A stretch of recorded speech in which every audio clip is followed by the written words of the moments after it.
The chief action of the Battle of Borodino was fought within the 7,000 feet between Borodino and Bagration's fleches. Beyond that space there was, on the one side, a demonstration made by the Russians with Uvarov's cavalry at midday, and on the other side, beyond Utitsa, Poniatowski's collision with Tuchkov. But these two were detached and feeble actions in comparison with what took place in the center of the battlefield. On the field between Borodino and the fleches, beside the wood, the chief action of the day took place on an open space visible from both sides and was fought in the simplest and most artless way. The battle began on both sides with a cannonade from several hundred guns. Then when the whole field was covered with smoke, two divisions, Campans and Dessaix's, advanced from the French right, while Murat's troops advanced on Borodino from their left.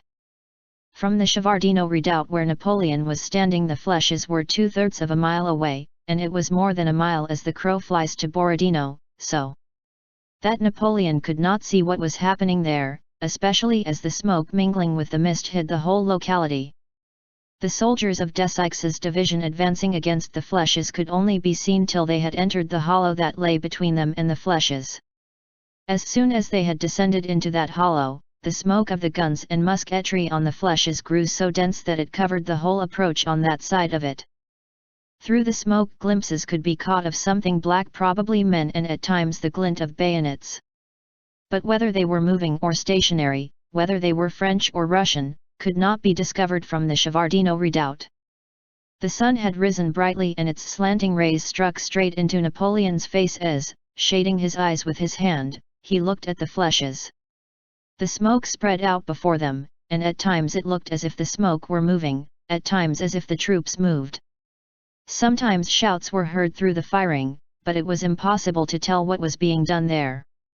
Napoleon, standing on the knoll, looked through a field glass, and in its small circlet saw smoke and men, sometimes his own and sometimes Russians, but when he looked again with the naked eye, he could not tell where what he had seen was.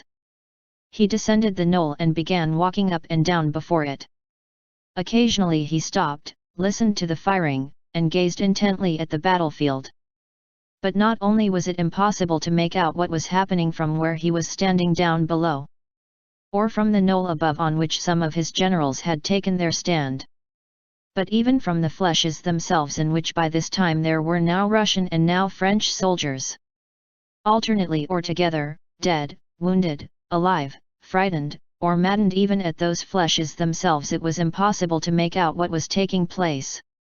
There for several hours amid incessant cannon and musketry fire, now Russians were seen alone, now Frenchmen alone, now infantry, and now cavalry. They appeared, fired, fell, collided, not knowing what to do with one another, screamed, and ran back again. From the battlefield adjutants he had sent out, and orderlies from his marshals, kept galloping up to Napoleon with reports of the progress of the action, but all these reports were false, both because it was impossible in the heat of battle to say what was happening at any given moment, and because many of the adjutants did not go to the actual place of conflict but reported what they had heard from others. And also because while an adjutant was riding more than a mile to Napoleon, circumstances changed and the news he brought was already becoming false. Thus an adjutant galloped up from Murat with tidings that Borodino had been occupied and the bridge over the Kolaka was in the hands of the French. The adjutant asked whether Napoleon wished the troops to cross it. Napoleon gave orders that the troops should form up on the farther side and wait. But before that order was given, almost as soon in fact as the adjutant had left Borodino, the bridge had been retaken by the Russians and burned. In the very skirmish at which Pierre had been present at the beginning of the battle, an adjutant galloped up from the fleches with a pale and frightened face and reported to Napoleon that their attack had been repulsed, Campan wounded, and Dessaix killed. Yet at the very time the adjutant had been told that the French had been repulsed, the fleches had in fact been recaptured by other French troops, and Dessaix was alive and only slightly bruised. On the basis of these necessarily untrustworthy reports, Napoleon gave his orders, which had either been executed before he gave them or could not be and were not executed. The marshals and generals, who were nearer to the field of battle but, like Napoleon, did not take part in the actual fighting and only occasionally went within musket range. Made their own arrangements without asking Napoleon and issued orders where and in what direction to fire and where cavalry should gallop and infantry should run. But even their orders, like Napoleon's, were seldom carried out, and then but partially. For the most part things happened contrary to their orders. Soldiers ordered to advance ran back on meeting grape shot. Soldiers ordered to remain where they were. Suddenly, seeing Russians unexpectedly before them, sometimes rushed back and sometimes forward, and the cavalry dashed without orders in pursuit of the flying Russians.